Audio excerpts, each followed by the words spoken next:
May 26, 1940. It was a morning wrapped in mist and chaos.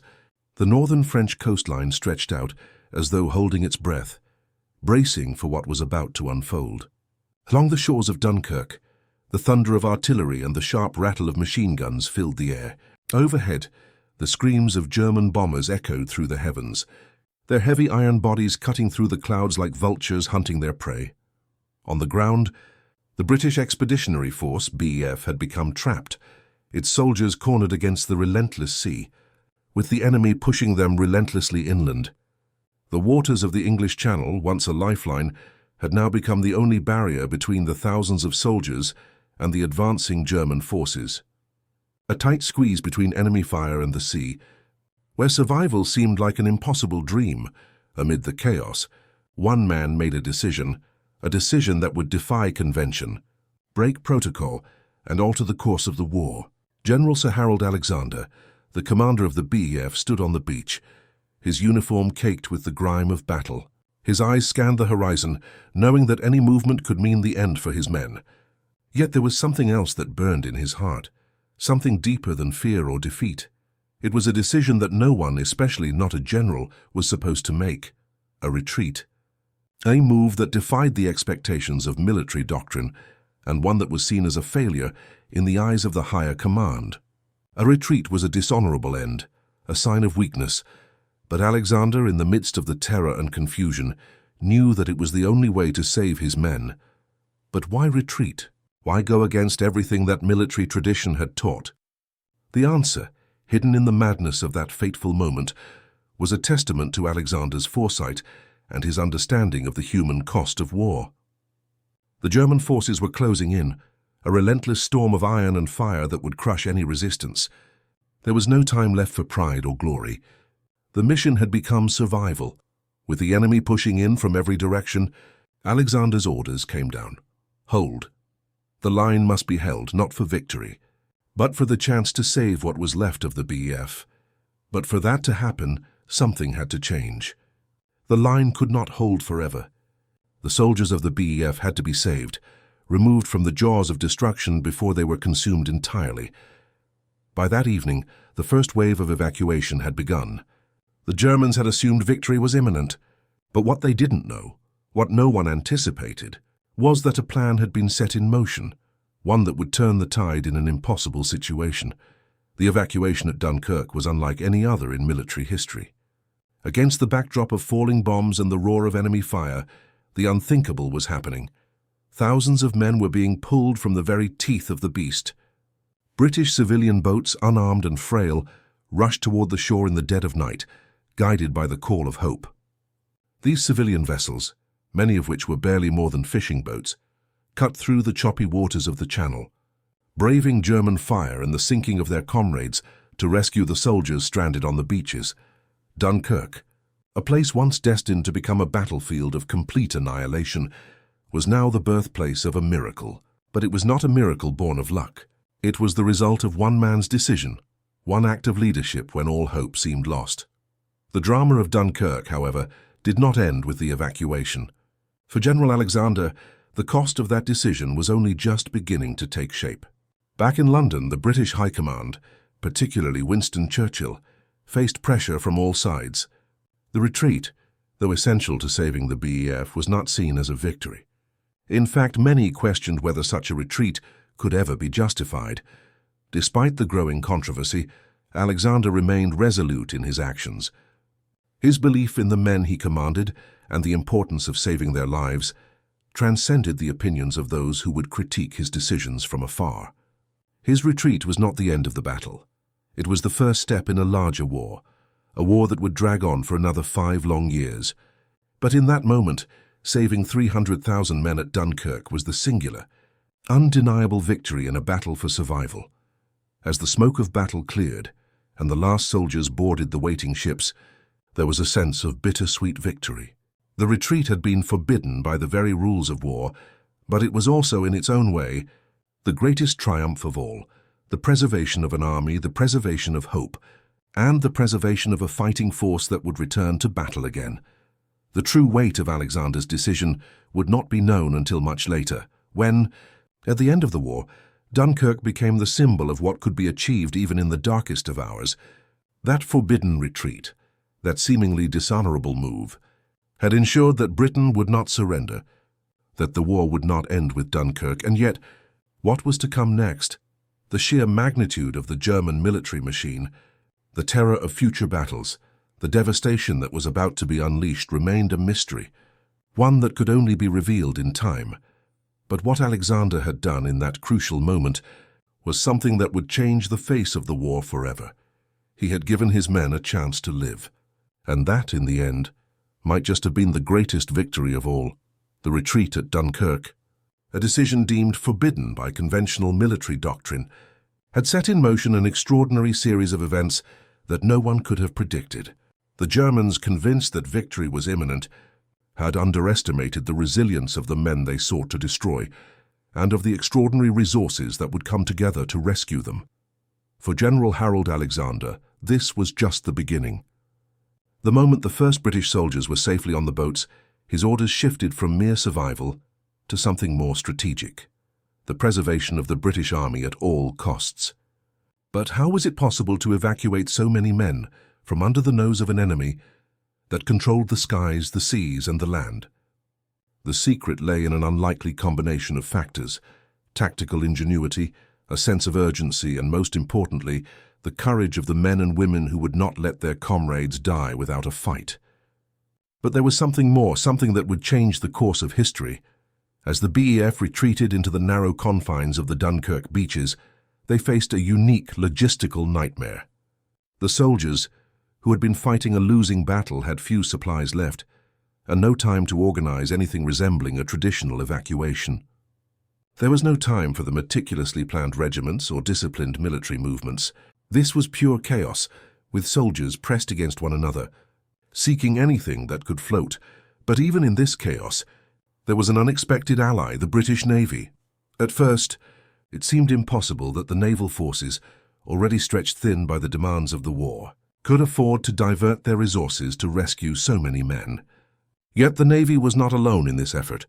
A diverse ragtag fleet of civilian vessels, ferries, fishing boats, and yachts, many of which had been requisitioned by the British Admiralty, took to the waters with an unshakable determination. The sheer numbers of these civilian vessels, large and small, proved crucial in the evacuation effort. On the waters of the Channel, the battle against time was as brutal as anything on land. As the hours passed, the situation grew increasingly dire. German bombers continued to rake the beaches, dropping their deadly payloads. The soldiers, now clinging to the edges of boats, seemed less like an army and more like a crowd of survivors, hoping against hope that a ship would arrive before it was too late. The air was thick with smoke and the smell of burning oil. The engines of the small boats hummed against the roar of the waves, the sound of men shouting orders and pulling men into boats drowned out by the crackle of radio transmissions. Each boat, each crew, each soul on those vessels knew they were racing against death itself. But it was not just the vessels that made this retreat so extraordinary, it was the technology. The use of radio communication, though primitive compared to modern standards, was invaluable in coordinating the efforts of thousands of boats. The British Navy, already skilled at communication under fire, adapted quickly, sending out constant updates on German movements and directing the boats to safe evacuation zones. The greatest technological advantage, however, lay in the sheer scale of the operation.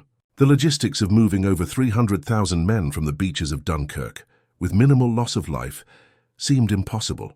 But British engineers, working in collaboration with the civilian efforts, managed to keep the small boats moving in and out of the harbour, delivering soldiers to larger vessels that could carry them to safety. The coordination of these vessels, despite the constant threats from the Luftwaffe and the Wehrmacht, was a marvel of wartime logistics. While the Germans continued to close in on Dunkirk, a growing sense of disbelief began to take hold within the ranks of the German army. How could so many men be saved from under their noses? Reports from the front line spoke of frustration and confusion as the Germans watched helplessly as more and more British soldiers escaped from their grasp. The Luftwaffe had carried out wave after wave of bombing raids, but it became clear that air superiority, though an undeniable advantage, was not enough to stop the tide of humanity that was flowing toward the waiting boats.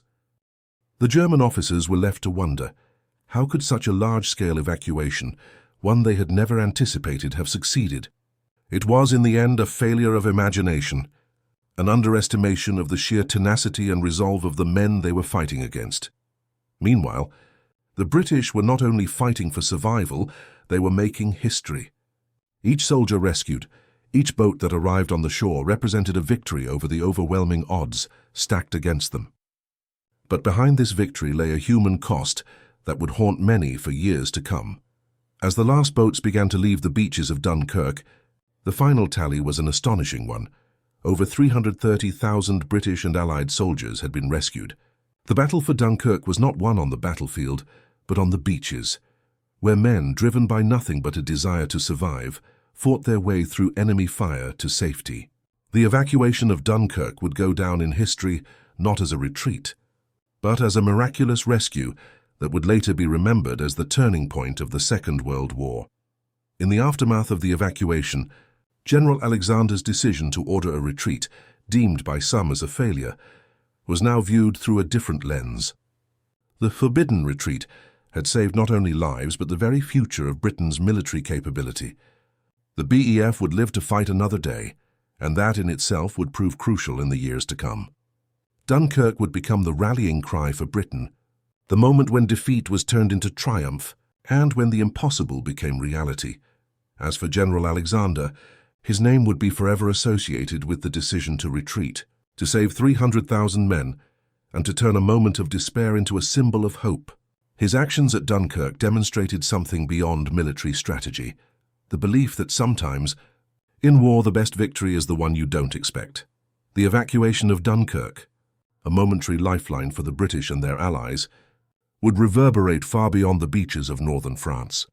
Though it was a miracle in its own right, the strategic and psychological impacts of the retreat would shape the next phase of the war and redefine the very nature of warfare itself. The thousands of soldiers who had been pulled from the jaws of defeat would return to Britain, their morale bolstered by the knowledge that they had survived when all seemed lost. But for those who stayed behind, for those who fought until the bitter end, the legacy of Dunkirk would be a haunting reminder of the war's human cost. For General Alexander, the retreat at Dunkirk was both a personal and professional crossroads. While his actions were hailed as a triumph in the wake of the evacuation, there were those within the British High Command who had doubts. To some, retreat was a bitter pill to swallow, a stain on Britain's military honor. The fact that so many men had been saved did little to assuage the shame of having been pushed to the edge of collapse.